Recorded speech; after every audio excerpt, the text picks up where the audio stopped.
हजुरहरू सम्पूर्णलाई नमस्ते र the coding ब्रेनमा धेरै धेरै स्वागत छ। आजको हाम्रो गेस्ट हुनुहुन्छ डाक्टर महावीर पुन। डाक्टर महावीर पुन नेसनल इनोभेसन सेन्टर राष्ट्रिय आविष्कार केन्द्रको फाउन्डर र चेयरम्यान हुनुहुन्छ, सोसल एक्टिभिस्ट हुनुहुन्छ, इन्टरप्रेनर हुनुहुन्छ, टिचर हुनुहुन्छ। यस्तो धेरै धेरै टर्महरू छ जसले जुन सुन्दाखेरि हामीलाई सिधै उहाँको याद आउँछ।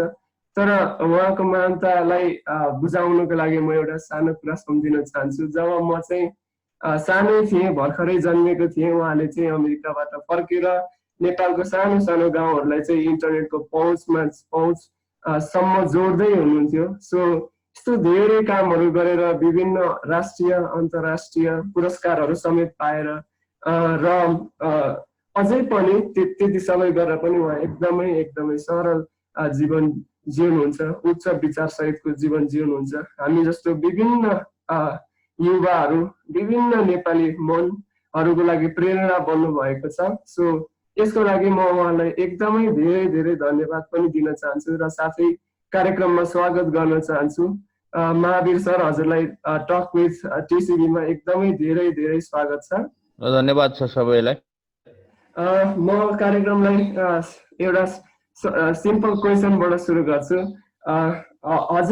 हजुरको बाल्यकालमा त्यस्तो कुनै एउटा घटना थियो सर जुन चाहिँ हजुरले अहिलेसम्म अथवा जीवनमा कहिले बिर्सिन सक्नु भएन, त्यस्तो कुनै घटना थियो?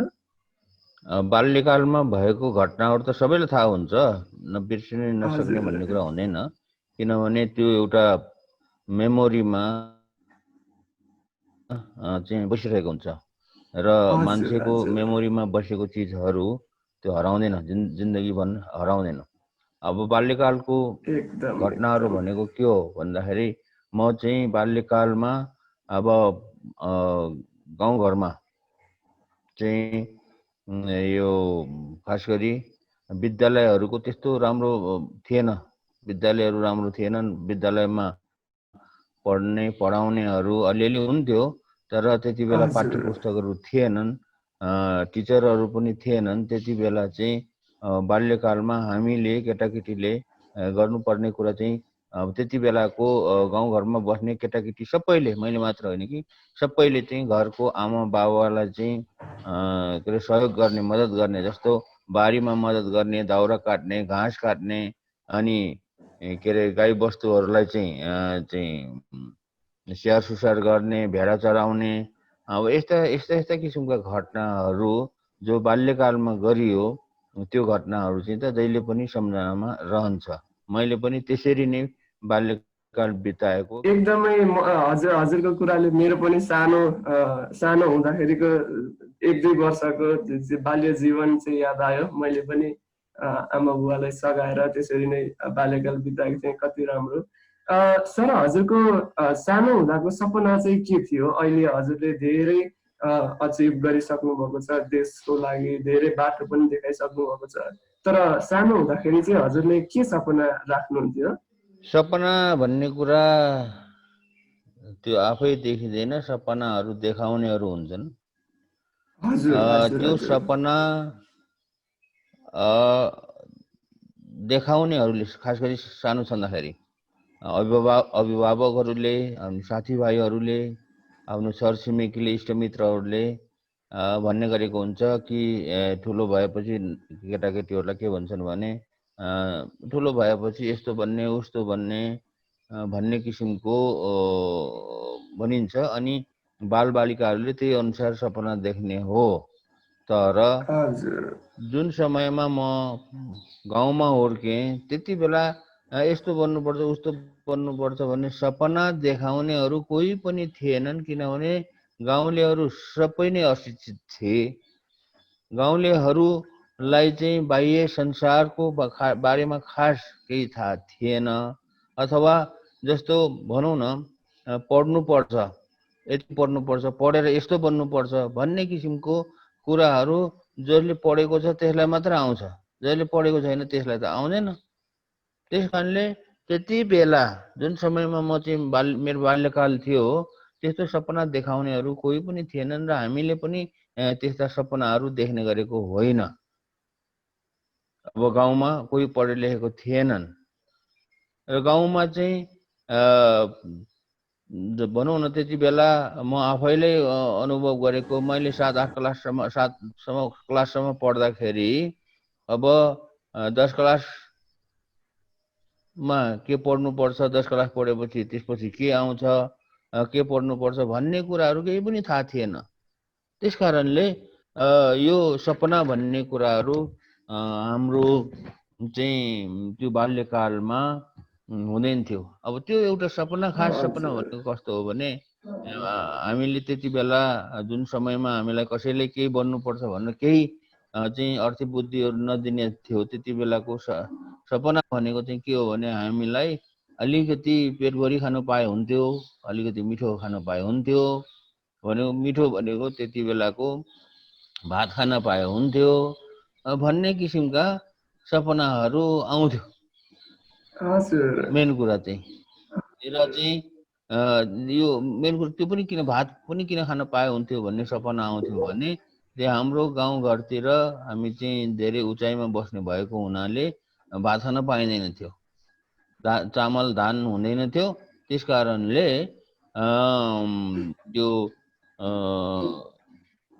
भात खाने भनेको चाहिँ अब खास गरी चाडबाडमा मात्रै खान पाइन्थ्यो। त्यस कारणले एउटा सपना जस्तो के हुन्थ्यो भने केटाकेटीहरू छँदाखेरि भात खान पाएपछि रमाउने, अथवा कहिले चाहिँ दसैँ आउला, कहिले दसैँ आउला अथवा कहिले चाहिँ तिहार आउला भनेर यस्तो किसिमको चाडबाडहरू को आएपछि भात खान पाइन्छ भनेर त्यस्तो किसिमको सपनाहरू आउँथ्यो। त्यो सानो छँदाखेरिको सपना हो। जब म चाहिँ गाउँमा नै थिएँ, गाउँभन्दा बाहिर गएको थिएन, गाउँभन्दा बाहिर के हुन्छ भन्ने कुरा थाहा थिएन, त्यति बेलाको सपना चाहिँ त्यही हुन्थ्यो। कति राम्रो, कति राम्रो। सर, हजुरले अहिले त धेरै नै पुरस्कार पाउनुभयो, अन्तर्राष्ट्रिय राष्ट्रिय स्तरको, र अहिले त हजुरले मलाई पुरस्कार पनि त्यति दिइरहनु आवश्यक छैन भनेर भन्नुभएको छ। तर पहिलेको कुरा सम्झिँदाखेरि हजुरले पहिलो पुरस्कार चाहिँ कहिले पाउनुभएको थियो सर, र के गरेर पाउनुभएको थियो? अब त्यो पुरस्कार भन्ने कुरा त खास गरी अब यो म अमेरिकाबाट फर्केर गाउँघरमा बसेर 15-20 वर्ष काम गरेपछि पुरस्कारहरू पाउन थालेको हो। किनभने अब सुरुमा अब एकैचोटि काम गर्ने बित्तिकै पुरस्कार पाउने भन्ने हुँदैन। र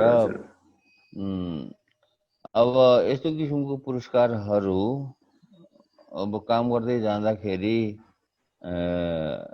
अब पुरस्कार भनेको अब यस्तो हो कि अब नेपालीहरूलाई त थाहा नै थिएन पहिला म गाउँमा के काम गरिरहेको छु भन्ने कुराहरू। जस्तो कि अब सोसियल के अरे इनोभेसन अवार्ड भनेर अब युके को मान्छेहरूले पुरस्कार दियो, त्यस्तै अशोका फेलो भनेर चाहिँ अमेरिकाबाट पुरस्कारहरू आयो, अनि र्यामन म्याक्सेसे भनेर फिलिपिन्सबाट आयो। अब त्यसपछि अरू पुरस्कारहरू आयो र यो चाहिँ धेरै पछिको कुरा हो। म अमेरिकाबाट आउने बित्तिकै, गाउँमा बस्ने बित्तिकै पुरस्कारहरू आउन थालेको होइन, पुरस्कारहरूको लागि काम गरेको पनि होइन।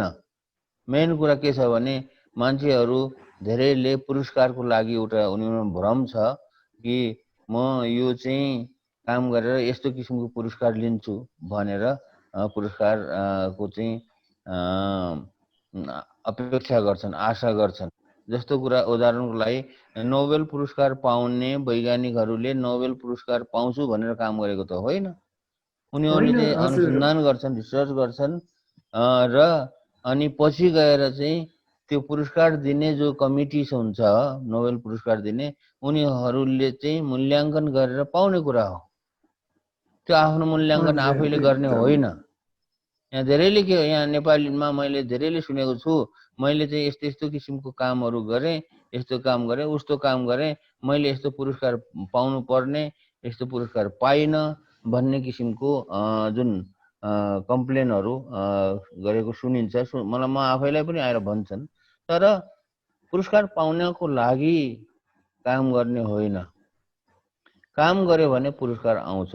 त्यस कारणले हजुर यो कुरा चाहिँ बुझ्नु जरुरी छ। मैले पनि जिन्दगीमा पुरस्कार पाउने अथवा कुनै किसिमको सम्मान पाउने भनेर चाहिँ काम गरेको होइन।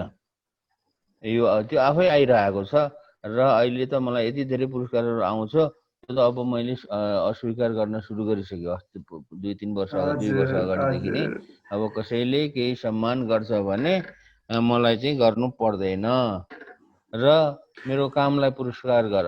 जस्तो उदाहरणको लागि अहिले हामीले राष्ट्रिय आविष्कार केन्द्र खोलेका छौँ। राष्ट्रिय आविष्कार केन्द्रलाई पुरस्कार गर। म महावीर पुनलाई किन चाहियो, मेरो व्यक्तिको नाम चाहिँ त्यहाँ आउनु हुँदैन भन्ने कति कुरा राम्रो चाहिँ मैले भनिरहेको छु। कति राम्रो कति राम्रो। हामीलाई हेरिरहनु भएको धेरै धेरै विद्यार्थीहरूलाई एउटा कुरा मैले जोडिहालेँ। हामीले पुरस्कार पाउनको लागि कहिले पनि काम गर्नु हुँदैन। जब हामीले काम गर्छौँ तब पुरस्कार आफै पछि लाग्न सुरु हुन्छ। सो यो चाहिँ एकदमै ठुलो प्रेरणा अथवा ज्ञान हामीले आजको इन्टरभ्यूबाट लिन सक्छौँ होला। सर मैले अर्को कुरा जोडेँ, हजुरले त धेरै धेरै नयाँ काम नयाँ कुराहरू गरिसक्नुभयो र अझै पनि गर्दै हुनुहुन्छ। धेरै विद्यार्थीहरूले धेरै युवाहरूले नयाँ काम गर्न चाहनुहुन्छ, तर के गर्नुपर्छ के गर्ने भनेर चाहिँ थाहा हुँदैन। हजुरले चाहिँ नयाँ काम गर्ने सोच कसरी राख्ने भन्ने बारेमा के भन्नुहुन्छ? पहिलो कुरा त एउटा के हुनु पर्यो भने दिमाग चाहिँ खुला गर्नुपर्छ। दिमाग हजुर खुला नगरिकन कुनै नयाँ काम हुँदैन। अब दिमाग खुला गर्नको लागि चाहिँ यो खास गरी विद्यार्थीहरूले अथवा जो कोहीले पनि, र यो विद्यार्थीहरूलाई किन भनेको हो भने हाम्रो नेपालमा विद्यार्थीहरूको काम भनेको पढ्ने मात्र हो, किताब पढ्ने मात्र हो अनि जाँचमा राम्रो गर्ने हो भन्ने किसिमको चाहिँ हाम्रो यो ऊ चाहिँ छ। त्यस कारणले यो किताब मात्रै पढ्ने, किताबको मात्रै चिज कण्ठ गर्ने भन्ने किसिमको जो सोचाइ छ, यो सोचाइलाई छोड्नु पर्यो। पढ्नुपर्छ, किताब पढ्नुपर्छ, जाँच दिनुपर्छ, राम्रो गर्नुपर्छ, त्यो एउटा कुरा भयो। तर नयाँ नयाँ कुराहरू गर्नको लागि किताब मात्रै पढेर नयाँ कुरा गर्न सकिँदैन। त्यसको लागि चाहिँ के हुनुपर्छ भने दिमागलाई चाहिँ हामीले खुला राख्नुपर्छ र अनि आफ्नो वरिपरिको जुन वातावरण छ, वातावरणमा के भइरहेको छ त्यो कुराहरू हेर्नु पर्यो।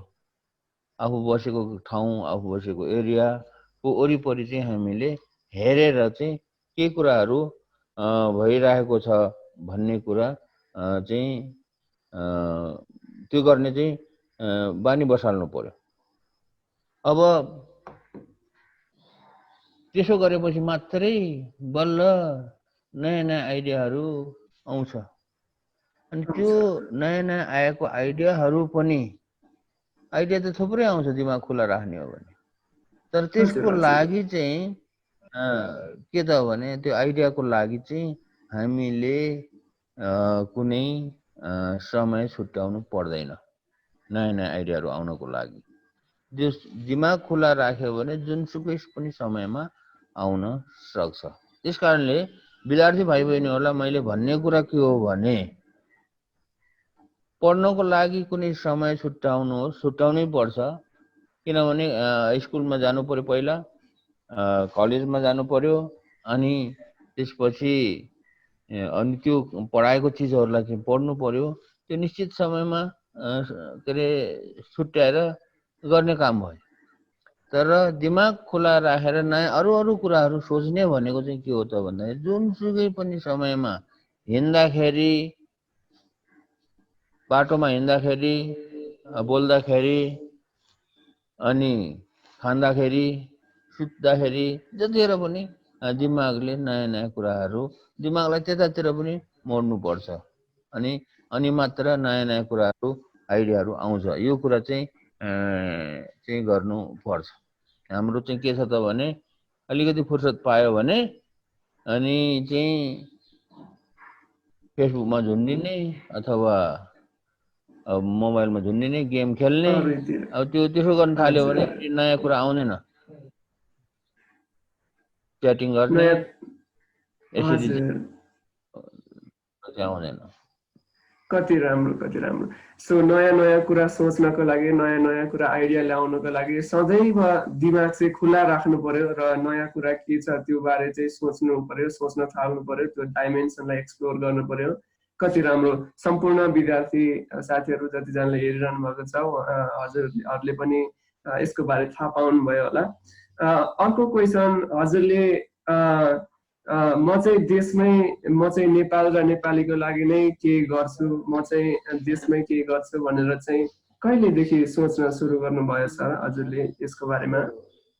देशमा केही गर्छु भन्नु मैले अब सुरुको दिनहरूमा सोचेको होइन के गर्छु भनेर, अथवा कुनै योजना बनाएको होइन। देशमा केही गर्न सकियो भने गर्ने भन्ने किसिमको मेन्टालिटी बनाएको हो। त्यस कारणले कसैले पनि अब हुन्छ, कसैले चाहिँ अब एउटा प्री प्लान गरेर योजना बनाएर यसो गर्छु उसो गर्छु भन्ने किसिमले काम गरे पनि हुन्छ। तर मैले चाहिँ आफ्नो जिन्दगीमा गरेको चाहिँ कुरा के हो भने म चाहिँ देशमा यस्तो काम गर्छु भनेर कोही प्री प्लान बनाएको होइन। हेरौँ न त देशमा के गर्नु सकिन्छ भन्ने मेन्टालिटी बनाएर चाहिँ म चाहिँ अमेरिकाबाट आएपछि पनि त्यस्तो मेन्टालिटी बनाएको हो र अब गाउँघरमा बसेर पनि त्यही मेन्टालिटीले चाहिँ अगाडि काम गर्यो। किनभने आइडिया भन्ने कुरा एकैचोटि आउँदैन। आइडिया भन्ने कुरा स्टेप स्टेप समय अनुसार आउँछ। त्यस कारणले यो भाइ बहिनीहरूले देशको लागि केही काम गर्छु अथवा आफ्नै लागि पनि केही काम गर्छु भन्ने हो भने पहिला कुरा चाहिँ काम सुरु गरिहाल्नुपर्छ। आइडिया होस् नहोस्, आइडिया चाहिँ पुरा खारिएको होस् नहोस्, काम चाहिँ सुरु गरिहाल्नुपर्छ। काम सुरु गरेर अनि त्यसलाई चाहिँ जस्तो रूपमा हुन्छ त्यो चाहिँ सुरु गरिहाल्ने, अनि त्यसपछि अगाडि बढ्नुपर्छ। अनि मात्र बल्ल अरू आइडियाहरू थपिँदै जान्छ। मलाई सुरुमा आउँदाखेरि, अमेरिकाबाट फर्केर आउँदाखेरि अब नेपालमा गएर गाउँ गाउँमा इन्टरनेट पुर्याउँछु, राष्ट्रिय आविष्कार केन्द्र खोल्छु भन्ने त कुनै आइडिया नै थिएन मलाई। यसको साथसाथै कम्युनिटीमा मैले विभिन्न किसिमको कामहरू गरेँ। शिक्षाको विकासको लागि काम गरेँ, स्वास्थ्य सेवाको लागि काम गरेँ, पर्यटनको विकासको लागि काम गरेँ, गाउँ गाउँमा इन्टरनेट पुर्याउने काम, होइन, आय आर्जनको लागि, इन्कम जेनेरेसनको लागि काम गरेँ।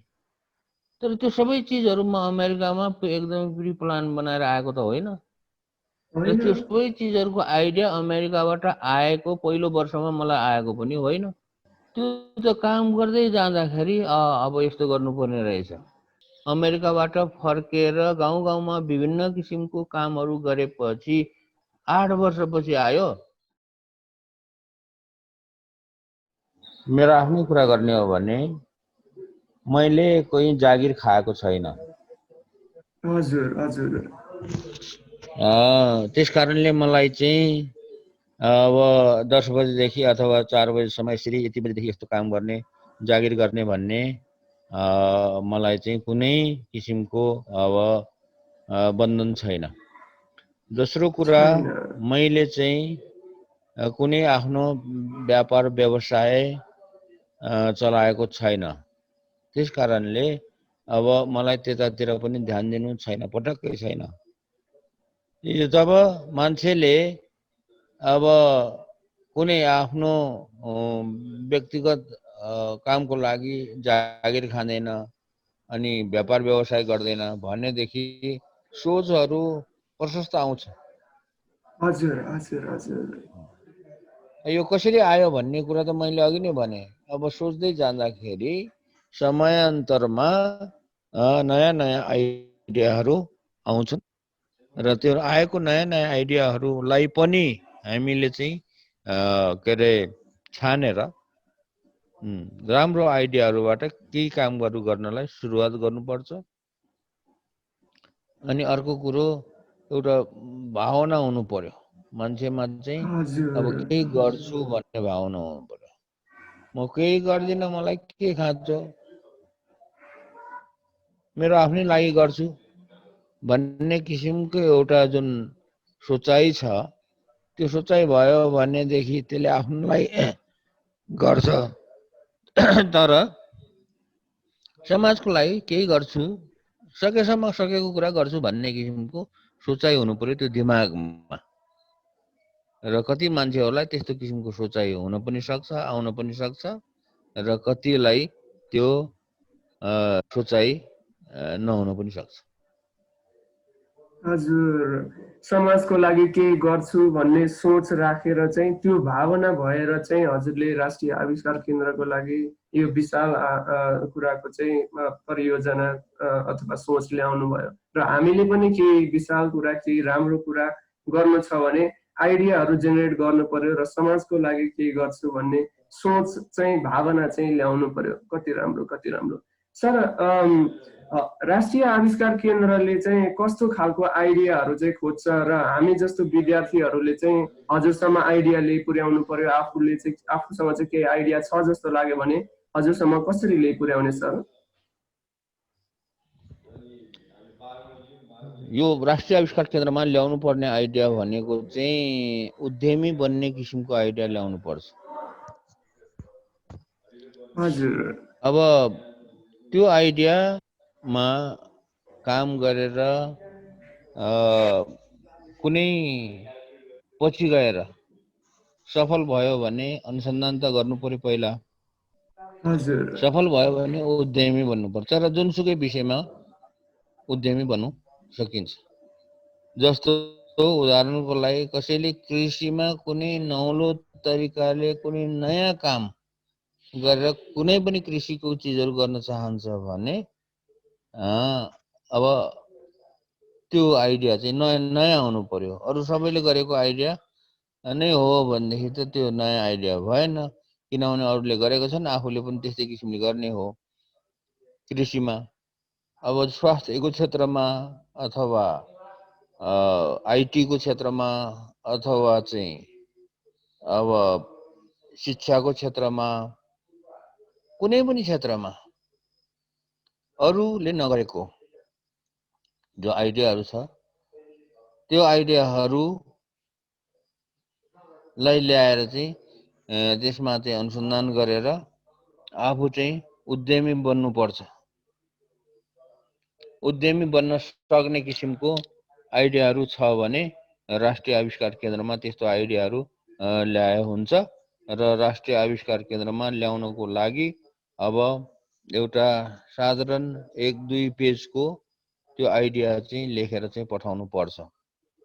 अथवा सुरुमा मसँग फोनमा कुरा गरे पनि हुन्छ, किनभने त्यो आइडिया चाहिँ फोनमा मलाई बताएर यस्तो यस्तो आइडिया छ भनेदेखि मैले के थाहा पाउँछु भने यो आइडिया चाहिँ अलि नयाँ किसिमको आइडिया हो कि होइन भन्ने कुरा थाहा हुन्छ।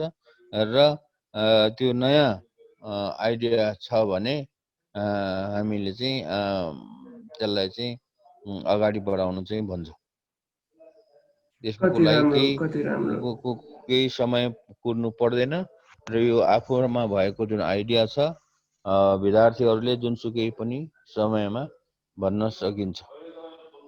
आफ्नो आइडिया एकदमै राम्रो। सो उद्यमशीलतालाई चाहिँ प्राथमिकता दिने अथवा उद्यमशीलतालाई सघाउने खालको आइडिया छ जस्तो लाग्छ भने चाहिँ सिधै हजुरलाई हजुरसँग कुरा गरे हुन्छ, आफ्नो आइडियाको बारेमा हजुरलाई प्रेजेन्ट गरे हुन्छ र त्यसको बारेमा अलिकति लेखेर त्यसलाई चाहिँ पेश गरे हुन्छ।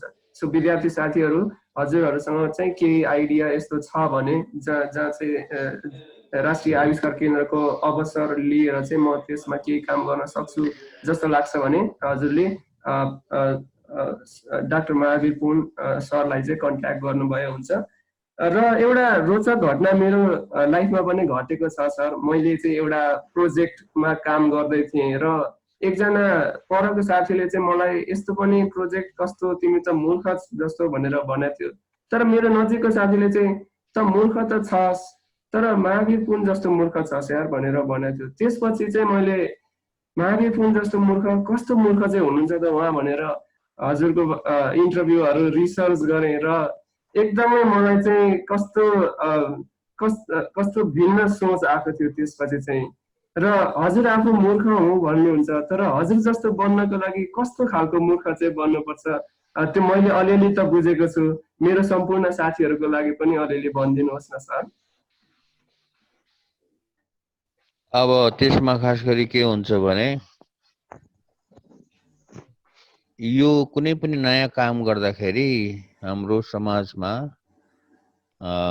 हाम्रो साथीभाइहरूले पनि अथवा अभिभावकहरूले पनि छरछिमेकले सबैले त्यो कुनै नयाँ काम गर्न थाल्यो भने नेपालीहरूको एउटा चलन के छ भने यो काम हुन सक्दैन, यस्तो काम किन गरेको, किन समय खेर फालेको भन्ने किसिमले त्यसलाई चाहिँ एउटा टिका टिप्पणी गर्ने नेपालीहरूको एउटा चलन छ।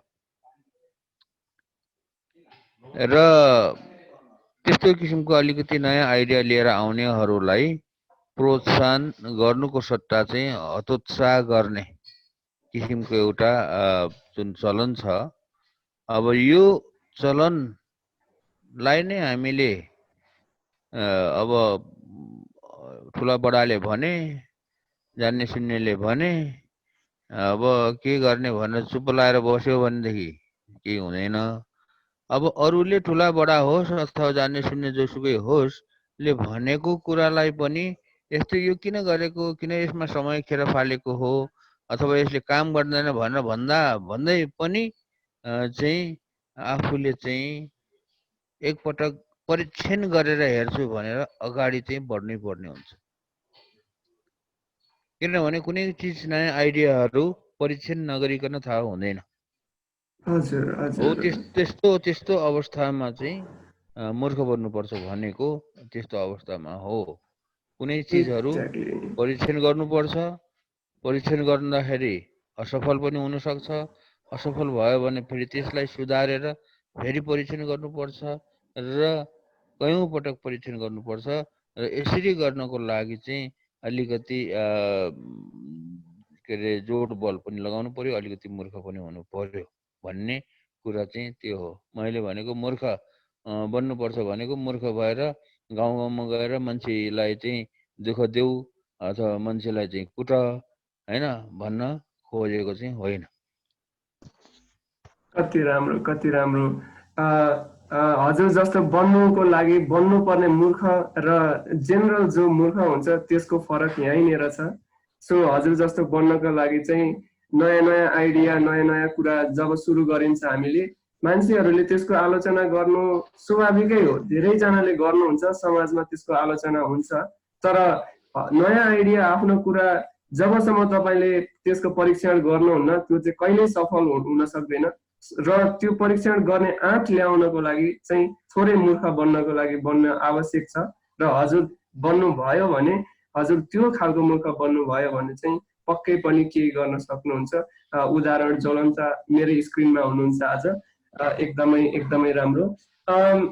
धेरै मान्छेहरूले चाहिँ नेपालमा त केही गर्न सकिँदैन, विदेश जाने बित्तिकै त विदेशमा सजिलो छ, नेपालमा गर्न धेरै गाह्रो छ भनेर भन्नुहुन्छ।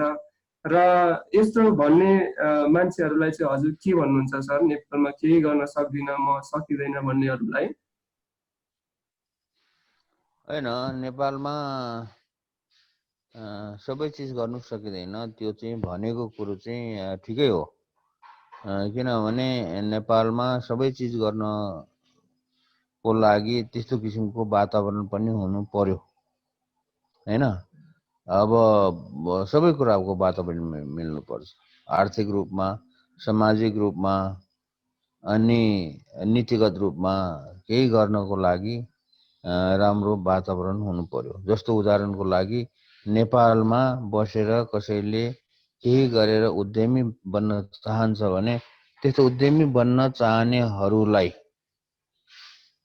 सहयोग गर्ने किसिमको वातावरण हुनु पर्यो र त्यस्तो किसिमको नीतिगत कुराहरू, सरकारी कार्यक्रमहरू अथवा अन्य कुनै त्यस्तो किसिमको वातावरण चाहिँ कुराहरू चाहिँ हुनु पर्यो। अनि मात्र केही गर्न सकिन्छ।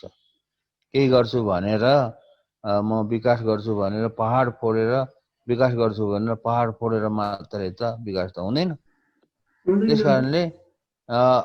त्यस कारणले केही गर्छु भन्नेहरूलाई चाहिँ मेरो भन्ने कुरा चाहिँ के छ भने कोसिस गर्नुहोस्। त्यस्तो किसिमको नेपालमा बसेर केही गर्न चाहनुहुन्छ भने पहिला हुन्छ कि हुन्न भन्ने कुरा थाहा पाउनलाई त कोसिस गर्नु पर्यो।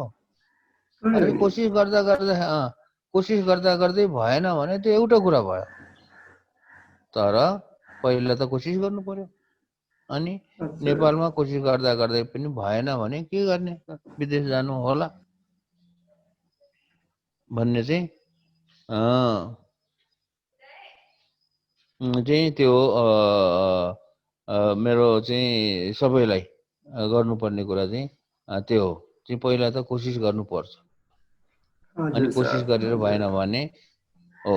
तर अब यहाँ नेपालमा फर्केर अथवा नेपालमै केही गर्नेहरू पनि छन्, तर ज्यादै नगर्ने मात्रामा छन् र केही गर्नेहरूबाट पनि हामीले सिक्नुपर्ने हुन्छ। जसले नेपालमा बसेर केही कामहरू राम्रो कामहरू गरेको छ उनीहरूबाट पनि चाहिँ सिक्नु पर्छ। के कसरी गरेका रहेछन् भन्ने कुराहरू त्यो चाहिँ हुनुपर्छ। एकदम राम्रो, कति राम्रो सर। यो विचार चाहिँ राख्यो भने हामी सबैले देशको लागि के योगदान दिन सक्छौँ होला। हामी इन्टरभ्यूको अन्तिममा छौँ सर। सो म हजुरलाई इन्टरभ्यूको अन्तिममा एउटा रोचक प्रश्न सोध्छु। मान्छेहरू भन्छन् इनोभेटर अनि इन्भेन्टर अनि प्रोग्रामरहरूको चाहिँ केटी साथीहरू त्यति धेरै हुँदैनन् रे। हजुर चाहिँ यसबारे के भन्नुहुन्छ सर? मैले एउटा रोचक प्रश्न राखेँ। होइन, साथी बनाउने भन्ने कुरा व्यक्तिमा भर पर्छ। त्यो कोही चाहिँ इन्भेन्टर इनोभेटर प्रोग्रामरहरू भएर पनि उनीहरूको प्रशस्त साथीहरू हुन्छन्। कसैको इन्भेन्टर इनोभेटर प्रोग्रामर नभएको भएको मान्छेहरूको पनि प्रशस्त साथी हुन्छन् र त्यो इनोभेटर नभएको मान्छेहरूको पनि एक्लो हुन्छ, खाली हुन्छ। त्यस कारणले यो कुरा त अब जे नै भन्न सकिँदैन। किनभने साथी बनाउने भन्ने कुरा व्यक्तिमा भर पर्ने कुरा हो। त्यो चाहिँ इनोभेटर भएर पनि त्यसको साथी हुन सक्छ, इनोभेटर छैन भन्दैमा त्यसको पनि प्रशस्त साथीहरू हुन्छन् भन्ने कुरा चाहिँ हुँदैन। कति राम्रो। एकदम इनोभेटर प्रोग्रामर हुँदैमा चाहिँ साथीहरू हुँदैन भन्ने कुरा चाहिँ गलत नै होला सर। सो व्यक्तिमा हजुरले पनि भन्नुभयो यो कुराहरू चाहिँ व्यक्तिमा भर पर्ने कुरा हो।